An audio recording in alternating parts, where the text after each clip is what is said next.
Hi everybody, I'm going to be reading The I-Man by Ted Hughes. I'm going to be starting off with Chapter 3. Chapter 3, what's to be done with the I-Man? So, the spring came round the following year, leaves unfurled from the buds, daffodils speared up from the soil, and everywhere the grass shook new green points. The round hill over the I-Man was covered with new grass. Before the end of summer, sheep were grazing on the fine grass on the lovely hillock. People who had never heard of the I-Man saw the green hill as they drove past. On their way to the sea, they said, "What a lovely hill! What a perfect place for a picnic." So people began to picnic on top of the hill. Soon, quite a path was worn up there by people climbing to eat their sandwiches and take snaps of each other. One day, a father, a mother, a little boy, and a little girl stopped their car and climbed the hill for a picnic. They had never heard of the I-Man, and they thought the hill had been there forever.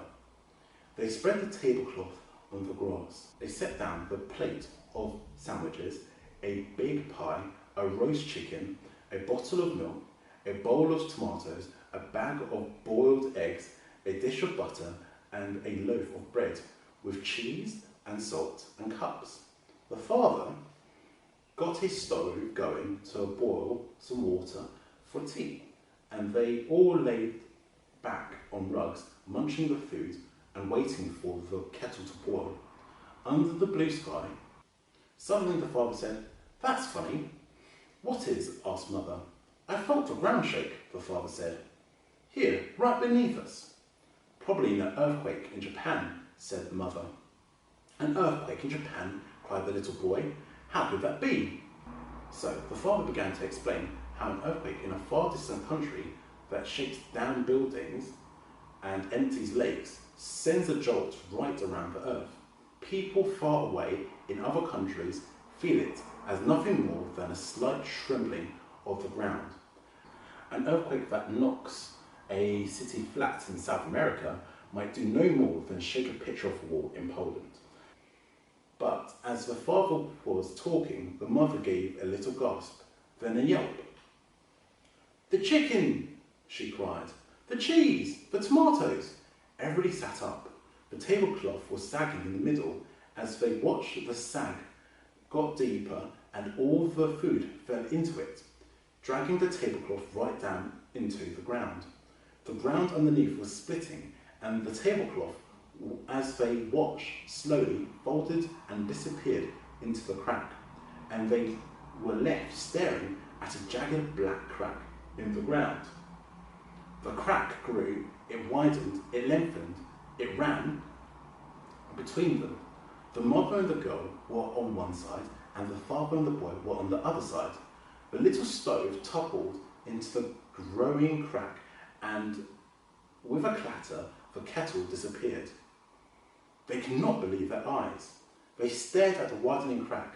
Then, as they watched, an enormous iron hand came up through the crack, groping around in the air, feeling over the grass on the other side of the crack. It nearly touched the little boy, and he rolled over backwards. The mother screamed. "Run to the car!" shouted the father. They all ran. They jumped into the car. They drove. They did not look back, so they did not see the great iron head, square like a bedroom, with red glaring headlamp eyes, and with the tablecloth still, with the chicken and the cheese draped across the top of it, rising out of the top of the hillock. As the Iron Man freed himself from the pit, when the farmer realised that the Iron Man had freed himself, they groaned, "Ah, what could they do now?" They decided to call the army, who could pound him into bits with anti-tank guns. But Hogarth had another idea. At first, the farmers would not hear of it, least of all his own father, but at last they agreed. Yes, they would give Hogarth's idea a trial, and if it failed, they would call in the army. After spending night and day eating all the barbed wire for miles around, as well as hinges he tore off gates and tin cans he found in ditches, and 3 new tractors and 2 cars and a lorry, the Iron Man was resting in a clump of elm trees. There he stood, leaning among the huge branches, almost hidden by dense leaves, his eyes glowing a soft blue. The farmers came near, along a lane in cars so that they can make a quick getaway if anything went wrong. They stopped 50 yards from the clump of elm trees. He really was a monster. This was the first time most of them had had a good look at him. His chest was big as a cattle truck. His arms were like cranes, and he was getting rusty, probably from eating all the barbed wire. Now, Hogarth walked up towards the Iron Man. "Hello," he shouted, and stopped. "Hello, Mr. Iron Man." The Iron Man made no move. His eyes did not change. Then Hogarth picked up a rusty old shoe horse and knocked it against a stone. Clonk, clonk, clonk. At once, the Iron Man's eyes turned darker blue, then purple, then red, and finally white, like a car headlamps. It was the only sign he gave of having heard. "Mr. Iron Man," shouted Hogarth, "we've got all the iron you want, all the food you want, and you can have it for nothing, if only you'll stop eating up the farms." The Iron Man stood up straight. Slowly he turned till he was looking directly at Hogarth. "We're sorry we trapped you and buried you," shouted the little boy. "We promised we won't deceive you again. Follow us and you can have all the metal you want. Brass too, aluminium too, and lots of chrome. Follow us." The Iron Man pushed aside the boughs and came into the lane. Hogarth joined the farmers. Slowly they drove back down the lane, and slowly, with all his cogs humming, the Iron Man stepped after them. They led through the villages. Half the people came out to stare. Half ran to shut themselves inside bedrooms and kitchens. Nobody could believe their eyes when they saw the Iron Man marching behind the farmers. At last they came to the town, and there was a great scrap metal yard. Everything was there. Old cars by the hundred, old trucks, old railway engines, old stoves, old refrigerators, old springs, bedsteads, bicycles, girders, gates, pans, all the scrap that iron of the region was piled up there, rusting away. "There," cried Hogarth, "eat all you can." The Iron Man gazed, and his eyes turned red.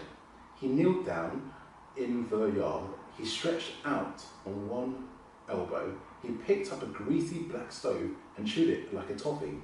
There were delicious crumbs of chrome on it. He followed that with a double-decker bedstead, and the brass knobs made his eyes crackle with joy. Never before had the Iron Man eaten such delicacies. As he lay there, a big truck turned into the yard and unloaded a pile of rusty chain. The Iron Man lifted a handful and let it dangle into his mouth. Better than any spaghetti. So there they left him. It was the Iron Man's heaven. The farmers went back to their farms. Hogarth visited the Iron Man every few days. Now, the Iron Man's eyes were constantly a happy blue. He was no longer rusty. His body gleamed blue like a new gun barrel. He ate endlessly. Okay, so that's the end of chapter 3. We're reading more later. Hope you enjoyed it.